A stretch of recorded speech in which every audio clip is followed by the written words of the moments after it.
Yo no te prometo las estrellas que duermen su luz en las lagunas, pero te daré las cosas bellas que mi patria tiene por fortuna.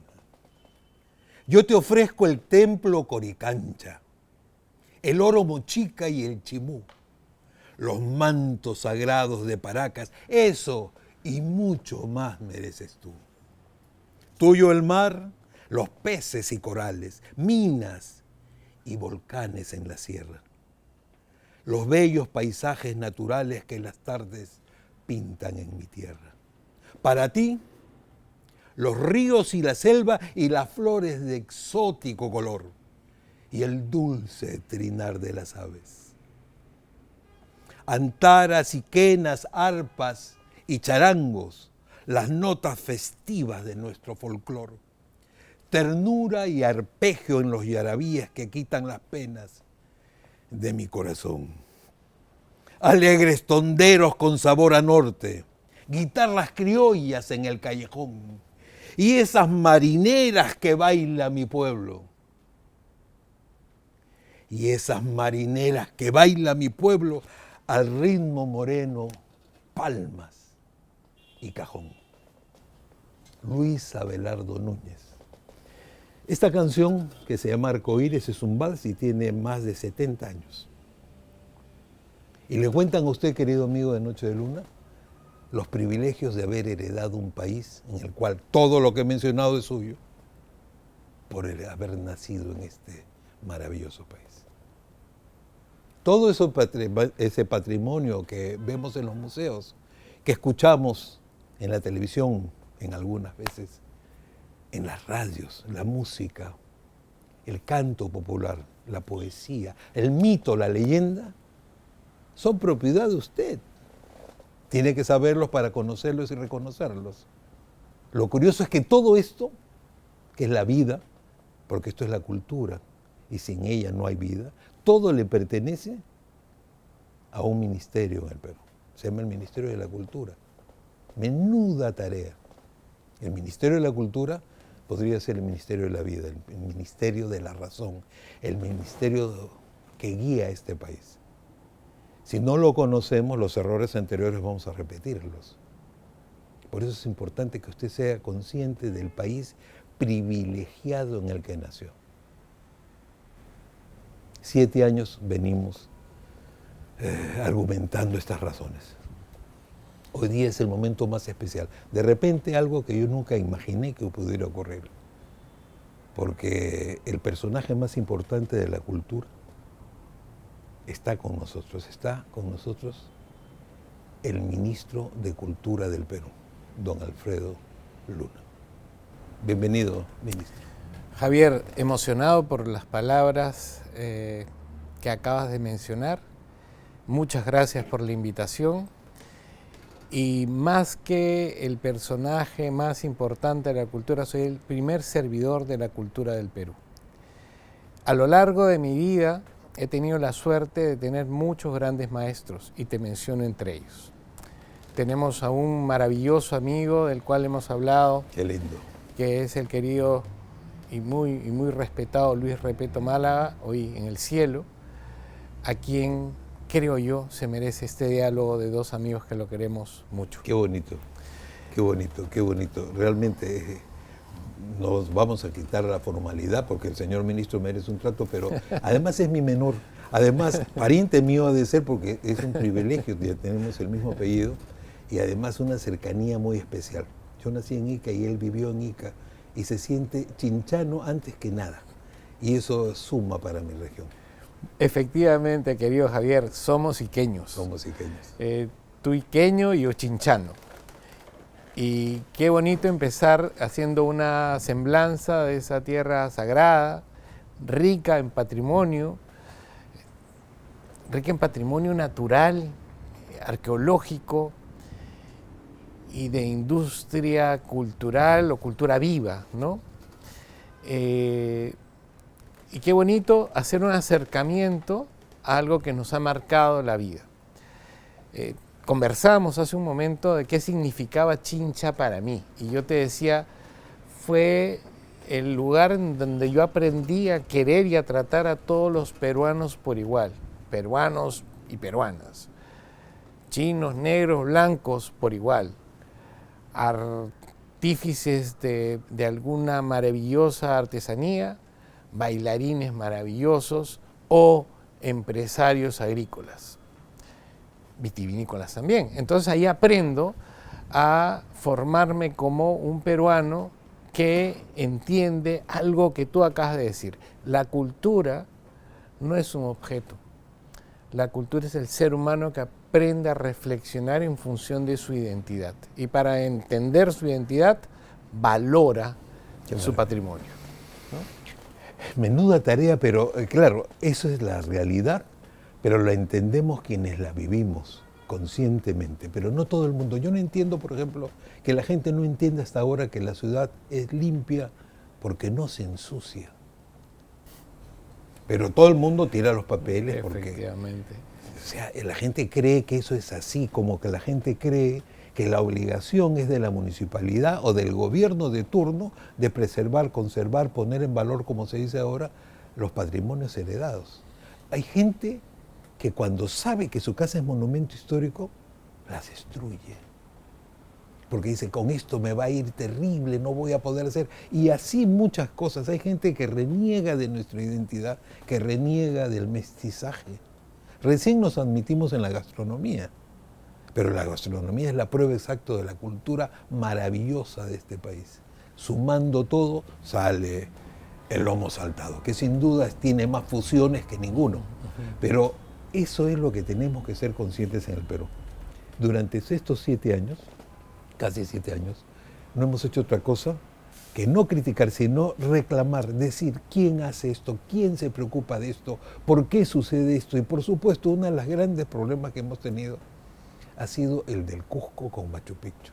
Lo hemos sufrido, lo hemos criticado, en el sentido que todos sabemos que los intereses creados son los que van en contra del monumento. Nadie piensa en la yacta, nadie piensa en la magia, nadie piensa en la religiosidad, nadie piensa en el monumento que debe sobrevivirnos, porque también Machu Picchu pertenece a los peruanos que todavía no han nacido, pero para eso tenemos que cuidarlo. Pero está solo el ministerio. Ahora es tripartito, porque ahora ahí también hay otros ministerios, pero veo que ya hay una luz. Cuéntanos. Mira, algo importante es a qué apostamos como Estado, a preservar y conservar esta maravilla que Dios nos ha dado, este parque nacional y este parque arqueológico, porque la diversidad, la biodiversidad de Machu Picchu es tan rica como el parque arqueológico.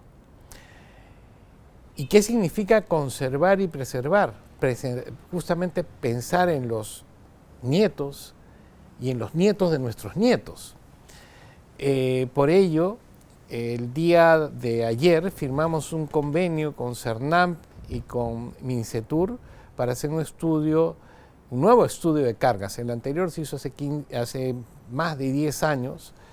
En función de ese estudio se han ido asignando las cargas en función de ciertas recomendaciones, agregar senderos, miradores. Hoy es un momento importante, porque este gobierno de transición, hablábamos del escaso tiempo que existe para hacer cosas finales, sí puede dejar consideraciones específicas de cuidado de Machu Picchu. La solución a todo el problema es multidimensional. Nosotros nos vamos a concentrar en lo que podemos hacer, y es poner una agenda de conservación y preservación que implique distribuir la carga turística en función de la preservación pues, de los caminos y la conservación, valga la redundancia, y lo repito por tercera vez, porque si no nos centramos en ello, no vamos a poder hablar que esta maravilla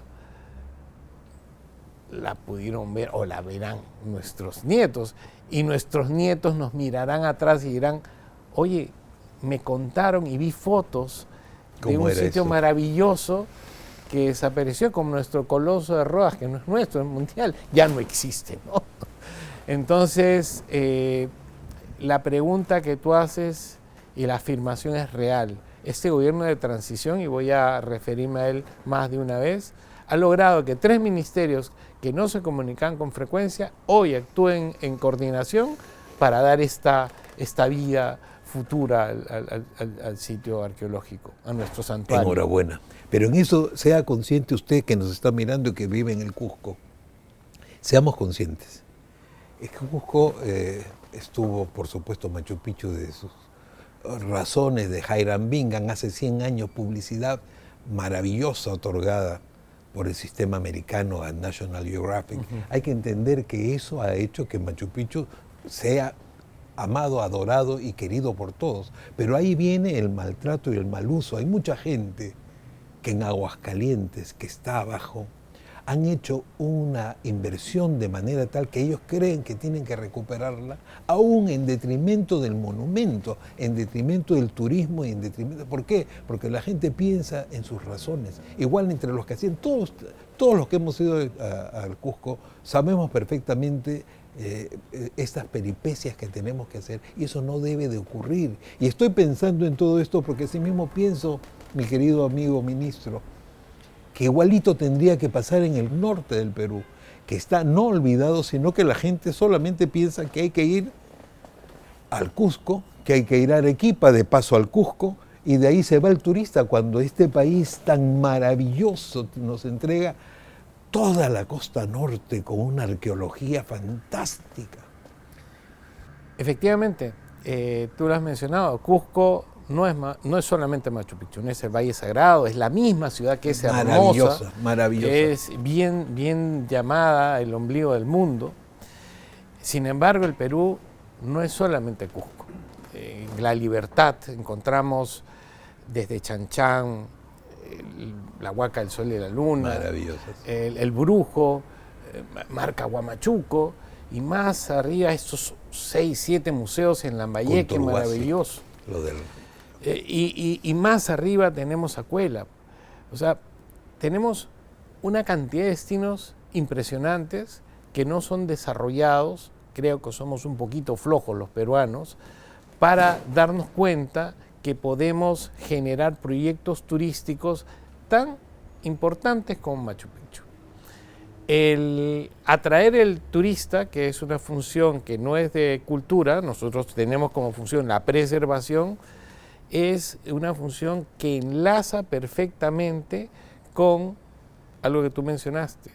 Si los peruanos no somos los primeros visitantes de lo que tenemos, no vamos a alimentar esta identidad que ya la has definido como diversa.